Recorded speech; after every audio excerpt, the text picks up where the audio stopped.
নমস্কাৰ বন্ধুসকল, আজি আমি কৰোনা ভাইৰাছে কেনেকুৱা ইম্পেক্ট কৰিব ভাৰতবৰ্ষত আৰু তাৰ পৰা কি হ'ব পাৰে তাৰ ওপৰত ডিছকাশ্যন কৰিম। মোৰ এই ভিডিঅ'টো বনাই কাৰোবাক দুখ কষ্ট দিয়া উদ্দেশ্য নহয়, কিয়নো বৰষুণ অহাৰ পিছত ছাতি লৈ লাভ নাই, তাৰ আগত ছাতিটো যোগাৰ কৰি লগত ৰাখিব লাগিব। COVID-19 যিটো বেমাৰৰ কাৰণে আজি গোটেই পৃথিৱী স্তব্ধ। অধিকাংশ মানুহে ভেকচিনৰ কাৰণে অপেক্ষা কৰি আছে, কিন্তু ৱৰ্ল্ড হেল্থ অৰ্গেনাইজেশ্যন WHOৰ এজন বিখ্যাত ডক্টৰ ডেভিড নাবাৰই কৈ আছে, there is no' guarantee that a corona virus vaccine can be successfully develop in coming month. আহিব লগা মাহত কৰোনা ভাইৰাছৰ ভেকচিন নোলাবও পাৰে। অকল তেখেতে নহয়, বহুত চাইণ্টিষ্ট আৰু ইণ্টেলিজেণ্ট মানুহে কৈ আছে যে অনুমান লগাই লাভ নাই, কিয়নো এটা ভেকচিন ওলোৱাটো সহজ কথা নহয়। এবছৰৰ লাগিব পাৰে, 10 বছৰৰ লাগিব পাৰে। আজিৰ ডেটত যদি ভেকচিন ওলায় তেন্তে সেই ভেকচিনটো মাৰ্কেটত আহোঁতে প্ৰায় এবছৰ লাগি যাব, কিয়নো সেই ভেকচিনৰ ছাইড এফেক্ট চাব লাগিব। আৰু এটা সমীক্ষাই কৈ আছে ভেকচিন নোলাবও পাৰে চিৰজীৱনৰ কাৰণে, আৰু ছ'চিয়েল ডিষ্টেঞ্চিংটো পাৰ্ট অফ লাইফ হৈ যাব পাৰে, কিয়নো আজিৰ ডেটত ডেংগু, HIV-1, মেলেৰিয়াৰ দৰে ভাইৰাছৰ ভেকচিন ওলাব পৰা নাই WHOই।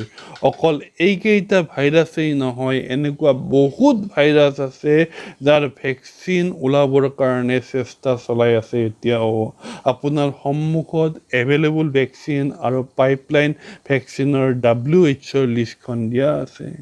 ইয়াত মেলেৰিয়া ভাইৰাছৰ ভেকচিন এভেইলেবলতো আছে, পাইপলাইন ভেকচিনতো আছে, কিয়নো মেলেৰিয়া ভাইৰাছৰ আজিলৈকে প্ৰপাৰ ভেকচিন ওলাব পৰা নাই। তেন্তে ইয়াৰ পৰা আমি অনুমান কৰিব পাৰোঁ গোটেই পৃথিৱীখন চেঞ্জ হ'ব যাই আছে, আৰু change is the only constant. পৰিৱৰ্তনে এটা বস্তু আছে যিটো কেতিয়াও সলনি নহয়, আমাক পৰিৱৰ্তনে সলনি কৰি থাকে। This is the time for change. আৰু এই চেঞ্জটো কিছুমান মানুহৰ কাৰণে চান্সো হ'ব পাৰে। Change is the opportunity. আপুনি এই চেঞ্জটো দুৰ্ভাগ্য বুলি ঘৰত বহিও থাকিব পাৰে, নহ'লে এই চেঞ্জক এটা চান্স বুলি কৈ পেলাই এটা সুযোগ হিচাপে লৈ আপুনি আপোনাৰ জীৱনেই নহয়, আপোনাৰ গোটেই বংশৰ জীৱন সলনি কৰি দিব পাৰে। This is the time for change, কাৰণ the world has completely change forever. পৃথিৱীখন কমপ্লিটলি চেঞ্জ হৈ গৈছে। আজিৰ পৰা ধৰক পৃথিৱীখনে আগতে 6 নম্বৰ গেৰত চলি আছিলে, এতিয়া ঘূৰি আহিলেও খুব বেছি 4 নম্বৰত আহিব। 6 নম্বৰ গেৰত কেতিয়াও ঘূৰি নাহিব। এডপশ্যন ইজ দ্য কি। আজিৰ সময়ত আপুনি নতুন নতুন বস্তু ধৰিব লাগিব। আপুনি যদি সেই আগৰ মানুহজনে হৈ থাকে, যদি চেঞ্জ হ'ব নোখোজে, আপুনি চলি থকাৰ কাৰণে দিগদাৰী হৈ যাব। Survival of the quickest. Survive কোনে কৰিব? যিয়ে কুইকেষ্ট, যিয়ে সোনকালে পৰিৱৰ্তনক ধৰি লয়। Force entrepreneurship. আজিৰ ডেটত আপুনি আপোনাৰ কিবা নহয় কিবা আৰম্ভ কৰিবই লাগিব। ইগ' স্লেভ বাই নেচাৰ। আজিৰ যিটো পৰিস্থিতি, সেইটো প্ৰকৃতিৰ এটা থাপ্পৰ মানৱ জাতিৰ কাৰণে, কিয়নো আমি মানৱ জাতিয়ে প্ৰকৃতিক আমি কেতিয়াও মৰম কৰা নাছিলোঁ। অকল আমি নিজৰ কাৰণে চিন্তা কৰিছিলোঁ, গছ গছনি, লাখ লাখ জীৱ জন্তুৰ কথা পাহৰি গৈছিলোঁ। এতিয়া আমাৰ টাইম কিছু প্ৰকৃতিৰ কাৰণেও কিছু কাম কৰা।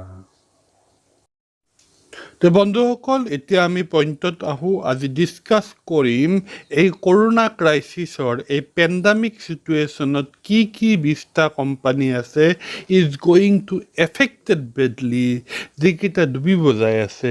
MSME, job market, travel, tourism, hotel and hospitality, automobile industry, cinema industry, logistics, restaurants, local transport, luxury products, live sports, real estate, oil and gas, event and conference, retail industry, airlines, textiles, electronics, shippings. এনেকে হাজাৰ হাজাৰ industry জুবি বজাই আছে। আপুনি যদি এনেকুৱা কোনোবা ইণ্ডাষ্ট্ৰীত জড়িত হৈ আছে আৰু যদি শংকিত হৈ আছে চাকৰি থাকিবনে নাই, আপোনাৰ ব্যৱসায় থাকিবনে নাই, তেনেহ'লে আপুনি শংকিতই নহয়, আপুনি সাৱধান হোৱাও দৰকাৰ আৰু আপুনি কিবা এটা নিজা ষ্টাৰ্ট কৰা খুব দৰকাৰ। Entrepreneurship is not just an option. আজিৰ তাৰিখত বিজনেছ বা কিবা এটা নিজা কৰা এতিয়া কেৱল অপশ্যন হৈ থকা নাই, অকল ড্ৰিম ফুলফিল কৰাৰ কাৰণে এণ্টাৰপ্ৰেনাৰশ্বিপ নহয়, নিড ফুলফিল কৰাৰ কাৰণেও এণ্টাৰপ্ৰেনাৰশ্বিপ কৰিব লাগিব। এণ্টাৰপ্ৰেনাৰশ্বিপ ইজ মাষ্ট। এতিয়া আমি কথা পাতিম কৰোণা ক্ৰাইচিছৰ সময়ত কোনকেইটা ইণ্ডাষ্ট্ৰী খুব চলিব বা গ্ৰ' কৰিব একৰ্ডিং টু বিশ্ববিখ্যাত ইকনমিষ্ট এণ্ড ফাইনেন্সিয়েল এক্সপাৰ্ট। ডাঙৰ ডাঙৰ ইকনমিক্স আৰু ফাইনেন্সিয়েল এক্সপাৰ্টবিলাকে কোনকেইটা ইণ্ডাষ্ট্ৰী চলিব বুলি কৈ আছে। Top 10 growing industry, digital product, WhatsApp, Facebook, Zoom ইত্যাদি প্ৰডাক্টৰ ইণ্ডাষ্ট্ৰীবিলাক খুব চলিব। ই লাৰ্ণিং আৰম্ভ হৈ গৈছে, হেল্থ কেয়াৰ, মানুহবিলাক হেল্থৰ প্ৰতি কনচিয়াছ হৈছে, ইমিউনিটি ছিষ্টেম বঢ়োৱাৰ কথা চিন্তা কৰি আছে।